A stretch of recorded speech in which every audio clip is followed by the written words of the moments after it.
John Muir, a farmer, inventor, naturalist, explorer, writer, and conservationist.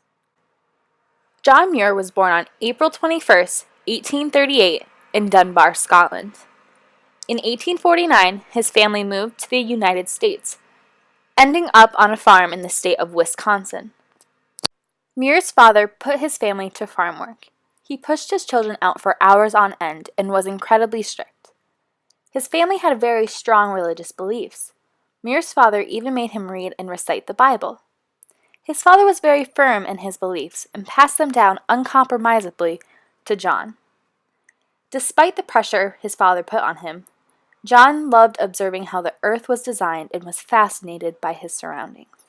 Because of his religious beliefs, John Muir had a belief in a creator and really appreciated the world around him. He even started to invent things and carve items out of wood. The time period John Muir lived in was the 1800s, and things were happening rapidly during that time. To begin with, during the first 30 years of the 1800s, the American industry was born, meaning there was new infrastructure, factories, railways, and other industrial additions to the country. Despite this growth of industry, Muir was not focused on a humanistic view, also known as an anthropocentric value. Anthropocentrism is focused solely on humans. It is an ethical value system that places the highest moral value on human beings, meaning it does not necessarily matter what happens to plants and animals. As long as humans benefit the most, any decision is okay. However, that was not Muir's thinking. In fact, his thinking was much more geared towards an ecocentric ethic. The definition of ecocentric ethic is that all living and non-living things have essential value. Muir valued all life around him equally. He had a sense of obligation to take care of the earth. Muir studied botany and geology, which means that he studied plants and the earth. Unfortunately, in 1867, Muir was working and suffered from a blinding eye injury. He did regain his sight, but this accident was a huge turning point for him. From then on, he decided he wanted to travel the world. He went to places such as the Gulf of Mexico, Cuba, Panama, and California. He decided he wanted to stay in California. He really gained an appreciation for the world around him as he traveled, which leads us into the next point, that Muir is a conservationist. But what does that mean? A conservationist is someone who advocates to preserve and protect the environment and wildlife. The way Muir spoke revealed how he felt about the earth. He said things like, "The clearest way into the universe is through a forest wilderness.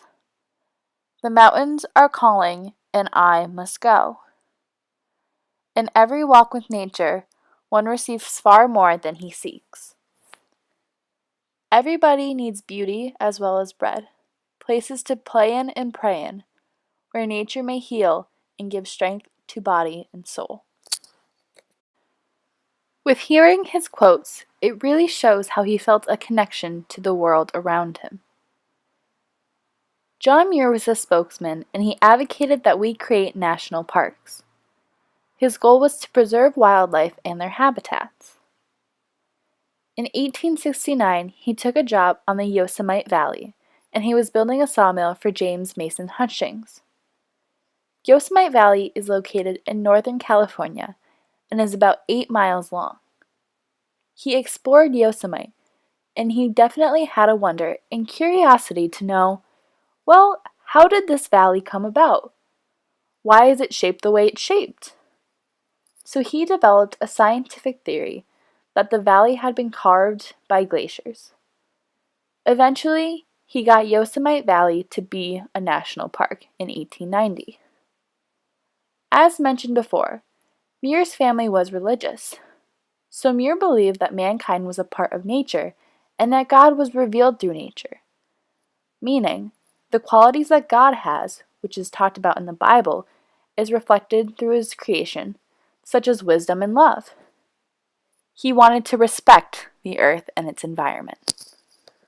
In addition, Muir began writing articles for magazines such as Overland Monthly, Scribner's, and Harper's Magazine. These articles made John well known throughout the nation. Muir's writings usually focused on the environment. Being a conservationist played a big role in his life. Muir married Louis Wanda Strenzel, and they turned their farm into an orchard business. His love and interest for nature never died down. He then traveled to Alaska's Glacier Bay and Washington's Mount River. He wrote about these places, and his writing reached to the hearts in the nation. The nation paid attention and heard Muir's voice, and helped him turn these beautiful places into national parks. His work did not stop here either. He wanted to protect the petrified forests in the Grand Canyon, located in Arizona, and was a huge public voice for the environment. He did not want our environment to be destroyed. In addition to all of his efforts, he ended up going on a camping trip with President Theodore Roosevelt in 1903 in conservation efforts. He was able to persuade President Roosevelt to return Yosemite Valley and the Mariposa Grove to federal protection as being a part of Yosemite National Park. His final movement was focused on preventing the city of San Francisco from building a dam in Yosemite's Hetch Hetchy Valley. But this moment was unsuccessful and has changed the habitat of Hetch Hetchy Valley entirely.